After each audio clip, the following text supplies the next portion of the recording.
Kita beralih ke informasi lainnya, Saudara. Hakim Tunggal Pengadilan Negeri Jakarta Selatan tolak gugatan pra-peradilan Ketua KPK nonaktif Firly Bahuri. Seluruh tahapan penetapan tersangka Firly Bahuri dalam kasus dugaan pemerasan mantan Menteri Pertanian Syahrul Yassin Limpo menurut Hakim Tunggal sah. Ini berdasarkan peraturan Kapolri tentang penyidikan pidana. Di sidang, Hakim Ketua mengatakan tidak ada satupun alat bukti pemohon Firly Bahuri yang dapat membuktikan penetapan Firly sebagai tersangka tidak sah. Putusan nomor 129 Pra menimbang bahwa maksud dan tujuan jawaban termohon pra-peradilan adalah telah melaksanakan seluruh tahapan penetapan tersangka secara sah berdasarkan peraturan Kapolri nomor 9 tahun 2019 tentang penyidikan tindak pidana. Menyatakan permohonan pra-peradilan pemohon tidak dapat diterima. 2. Membebankan kepada pemohon membayar biaya perkara sebesar nihil. Sebelum sidang putusan pra-peradilan terhadap Ketua KPK nonaktif Firly Bahuri digelar, Presiden memberi komentar soal upaya hukum Firly. Terkait apakah Presiden akan memberhentikan Firly sebagai Ketua KPK atau tidak, Joko Widodo meminta publik menghormati proses hukum yang sedang berlangsung. Jembatan Oto Iskandar Dinata Kota Gubernur Jawa Barat, Wali Kota akan putusan sidang pra-peradilan dan besok akan sidang etik. Nah kan saat ini posisinya nonaktif Pak. Pada saat penetapan itu ya semua harus menghormati proses hukum yang ada. Semua menghormati proses hukum yang ada. Dan itu masih dalam proses, jadi saya nggak mau komentar banyak.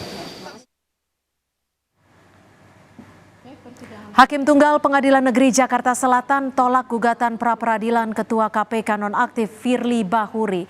Apa saja alasan Hakim tolak gugatan pra-peradilan Firly dan bagaimana reaksi dari pihak Firly maupun Polda Metro Jaya? Kita tanyakan langsung ke jurnalis Kompas TV Valentina Sitorus. Valentina, apa saja alasan dari Hakim tolak gugatan pra-peradilan Firly dan bagaimana reaksi dari pihak Firly maupun Polda Metro Jaya, Valen? Iya, selamat petang Cynthia. Jadi memang tadi seperti yang sudah disampaikan dalam agenda putusan sidang pra-peradilan atas dugaan pemerasan yang dilakukan oleh Ketua KPK nonaktif Firly Bahuri terhadap kepolisian Polda Metro Jaya ini memang ditolak seluruhnya oleh Hakim Tunggal pra-peradilan yakni Imelda Herawati.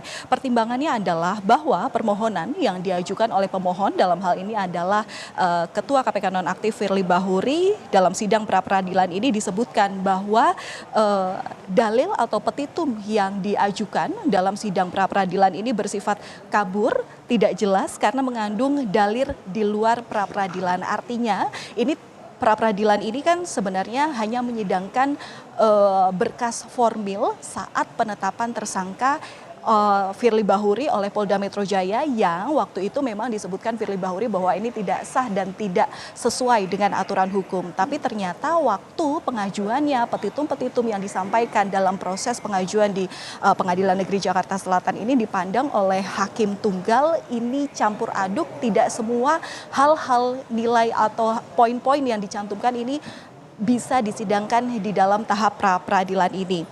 Bahkan tadi lebih kerasnya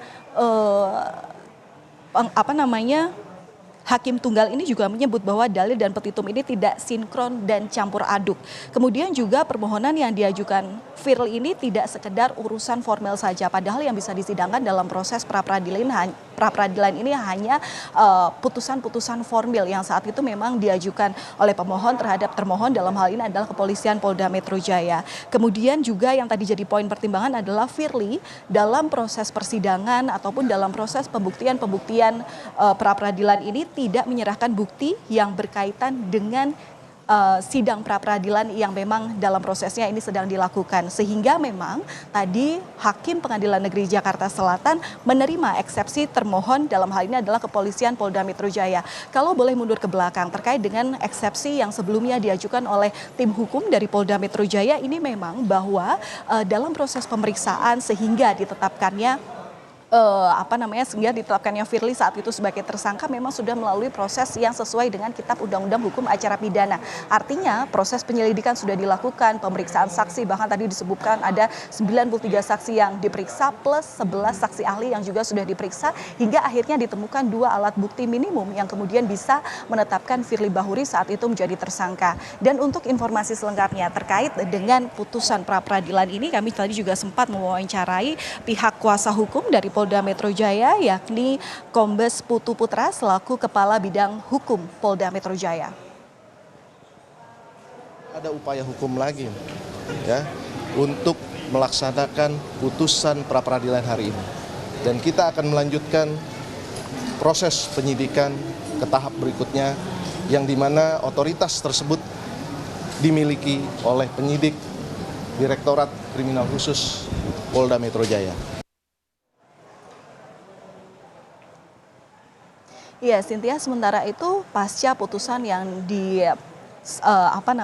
yang disampaikan oleh Hakim Tunggal Pengadilan Negeri Jakarta Selatan, tadi kami tidak sempat mewawancarai dari kuasa hukum Firly Bahuri begitu. Tapi yang jelas kalau tadi menurut pernyataan dari kuasa hukum Polda Metro Jaya ini menyebut bahwa setelah putusan pra-peradilan ini tidak ada lagi tingkat hukum yang bisa menindaklanjuti putusan ini. Artinya putusan dalam hal pra-peradilan mengatakan bahwa segala proses yang menetapkan Firly Bahuri sebagai tersangka ini sudah sah. Sementara itu terkait dengan proses hukum yang memang ditindaklanjuti oleh Polda Metro Jaya, dalam hal ini adalah di Treskrimsus Polda Metro Jaya, hingga hari ini tim penyidik telah melimpahkan berkas perkara Firly Bahuri ke Kejaksaan Tinggi DKI Jakarta per hari Jumat tanggal 15 Desember 2023. Dan memang Kejati DKI sudah memasrahkan putusan berkas perkara ini terhadap 6 hakim yang dipercayakan. Maksud kami 6 jaksa untuk meneliti berkas perkara tersangka Firly Bahuri, yang mana memang nanti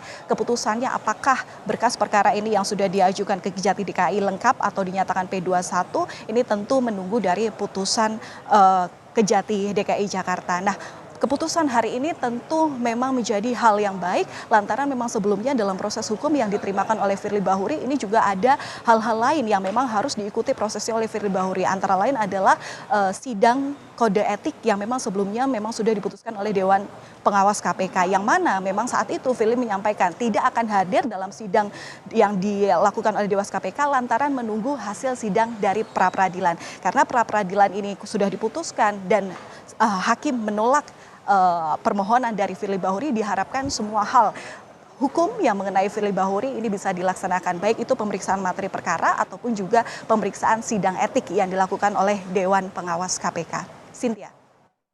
Tina Sitorus, jurnalis Kompas TV melaporkan langsung dari Pengadilan Negeri Jakarta Selatan.